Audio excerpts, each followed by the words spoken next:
Good morning, happy Friday, or good afternoon if you're watching this in the afternoon.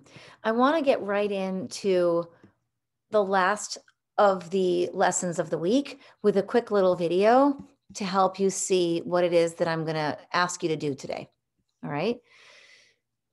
In today's writing, you are going to watch this video, which you're doing right now. Yeah, you did it.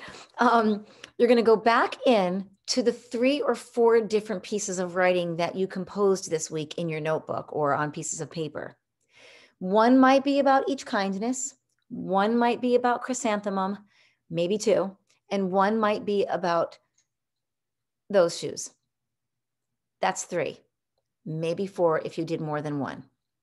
Okay. You're going to pick one of those that you would like to revise, and you're going to revise it. Today's revision is specifically to do numbers 6 and 7 on this list. That when writing a literary essay, writers do all these things. They name the story, they share their big, bold opinion, they give evidence, they summarize, they quote, they restate the thesis. But another thing that they do is they use transitional phrases to lead into the evidence that they're giving, using words like, for example, and in the beginning. And they explain why the evidence matters. One of the things I think I explained to you guys in a different video, I don't know if you remember, but like if I don't explain what I mean, this doesn't have any support.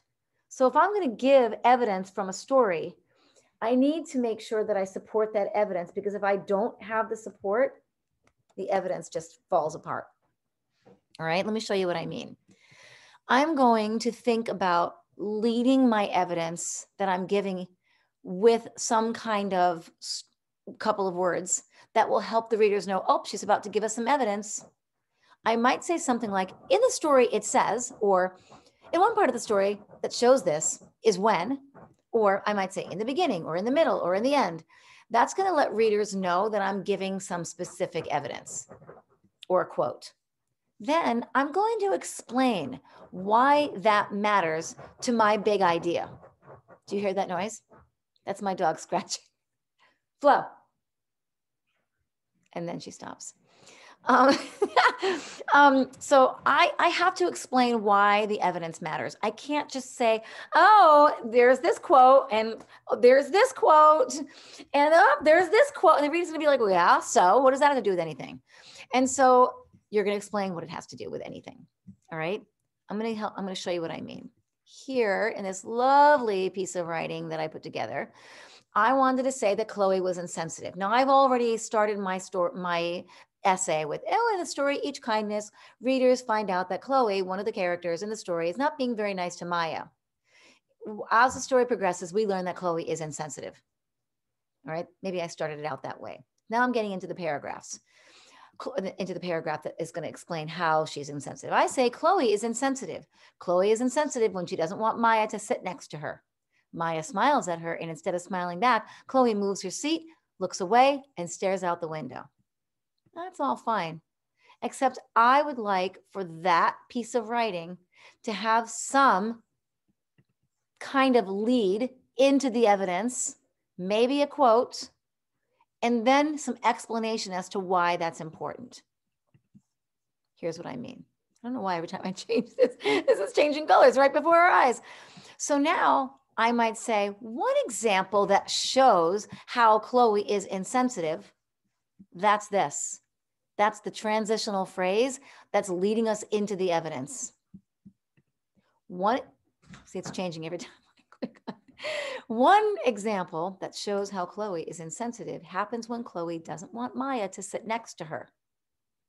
One part of the story says, there's another transitional phrase, quote, I moved my chair, myself, and my books a little farther away from her, end quote. So there's a quote that I'm using as the evidence. This is setting up the evidence. This is the actual evidence. But I have to explain why that's important. So I'm going to say, this shows how Chloe is acting insensitively. This is my thinking about that now. If she were a little bit more sensitive to Maya, she would have known that moving away from her would be hurtful, mean, and truly unkind. So do you see the difference? Instead of saying Chloe's insensitive and then showing how she's insensitive by saying, oh, she doesn't want Maya to sit next to her, Maya smiles, and then Chloe moves her seat. That's fine. But instead, I have given some kind of one example that shows how Chloe is insensitive is this, but then I give the quote of what actually happens in the story. And then I explain why that evidence matters to my big idea that Chloe is insensitive. Writers lead into their evidence. They don't just give the evidence. And then once they're done giving the evidence, they explain why it matters. That's what I'm going to have you guys do today. You're going to go back into one of your pieces of writing from this week. You're going to choose either the piece of writing that you wrote for each kindness, which was probably really basic, maybe chrysanthemum, which was probably a little bit better, or maybe those shoes, which might be even a little bit better. And you're going to revise it by adding the transitional phrases that we talked about here, like one part of the story, it shows this when, or in the beginning, for example, or in the story, it says, and then you're going to explain why it matters. This is important because, in other words, blah, blah, blah, or while the character could have done this, instead the character did that. Okay, you're going to go back into the story and revise it, adding your transitional phrases and explaining why the evidence matters. This is going to ramp up your little literary essay tenfold, which really basically means a lot.